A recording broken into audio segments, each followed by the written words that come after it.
Hi, we're the Jacobitzes. I'm Tate, and this is my wife, Cindy. We've got to serve in the children's ministries over the years. Way back in the day, Cindy talked me into doing that. Absolutely terrified me to start. Then we started having kids, and turns out it was wonderful fun. Yeah, Tate leads most of it, most of the time now. I'm like, it's like good cop, bad cop. It's super good. It's such a blessing to see those kids and getting to know them, and then see them getting to, start to know the Lord and to know the Bible and how much they can learn. And then it's a whole lot of fun. WOW Kidz has broken us. It's brought us joy.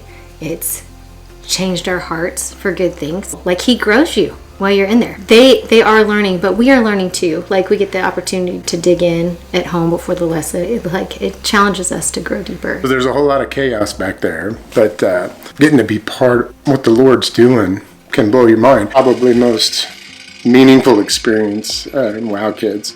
One time we were finishing a lesson and we asked for prayer, and you're getting a few, I have a sick cat or whatever, but one little girl, she said, I want to pray for my dad. He's in prison, but he's coming home in a couple weeks. And how the hope and the love that this little girl had. And I remember we're like, whoa, hold on, hold the chaos. And we prayed. It was short, but the Lord was in it. And as it turns out, as it goes down the line and we think back, and that little girl's dad, where he is today, you all know him. And who didn't know? What an awesome, godly man. And one of my best friends. So you don't know what you're going to get when you say yes and serve somehow. Let the Lord do what He does. I came down to meet Cindy for the first time 11 years ago, and we came to church at CPC, and then that night we went to a small group at Vernon and Brenda's house led by Mike Roberts. What a start. I've been sucked in ever since. We've been to I don't know how many different life groups. Got to host some, got to lead some. Church is great, but when Christ envisioned and set up an ordained church, He wasn't talking about a building. He wasn't even talking about some place we go once a week to maybe hear amazing music and wonderful preaching, which we have here, by the way. But He said He was going to build His church, and the gates of hell wouldn't come against it. This family, this body where He is the head, and where all the different parts, it's like together, knit together. That's what the church is. And you can't get that coming once a week, and you get a little taste of fellowship, and you're like, wow, there's some neat people, and this feels good. The church is this body, this family that comes together, and the only way you can really do it is in smaller groups with more time. There are some amazing people in this church, and we're fortunate, amazing friendships, and almost all of them have come out of those small groups.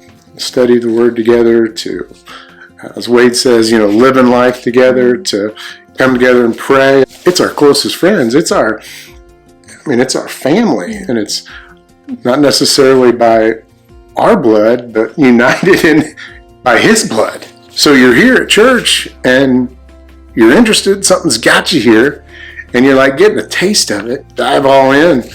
Wade's talking about base camp and getting real. Be in the church, serving and loving and sharing and being obedient to the Lord. And we got to do that together. So there's 5 life groups. Man, that's awesome. 5 life groups, get in them. But I hope there's a whole bunch more real soon. Yeah. Even if you're not in a life group, it doesn't have to be in a life group necessarily to be part of the family. Hey, look down your row and when was the last time you invited somebody over to share a meal? Give it a shot. Just make sure you're doing it in Christ. What I hope for people that come to small group, because it does start out with friendship, but also I think our heart has been to really disciple. Not that it needs to look a certain way, but we should be continuing to grow. We should stretch ourselves, like being in WOW Kidz and allowing that to stretch us. But it's this continual stretching and growing throughout our lives. that life groups can give us, but some of life group is preparing us to multiply. And so that's either more life groups or being brave enough to say yes when he asks us to go out, or to like say, I'm going to pause even going to my life group because I've got this friend and I need to sit with them while their dad dies. And I'm going to take them meals, and I'm going to write them cards, and I'm going to send them texts, and I'm going to give them these 2 months of my life. And I think sometimes we get so caught up in, we see like Wade up there baptizing these people over and over, and like he's got how many tally marks, and God doesn't keep tally marks. The verse about he leaves, the 99 for the one, but sometimes we need to pause our lives for the one. And it doesn't make it any less important if it's unseen or if it's one. Some of that is why life group is so important to me, because I want to multiply, because we got to reach more people and we can't reach them in a church. In that knowing, like, to go and tell, what does it look like, to truly let us die for the Lord and say yes to whatever. I want to go to heaven tired.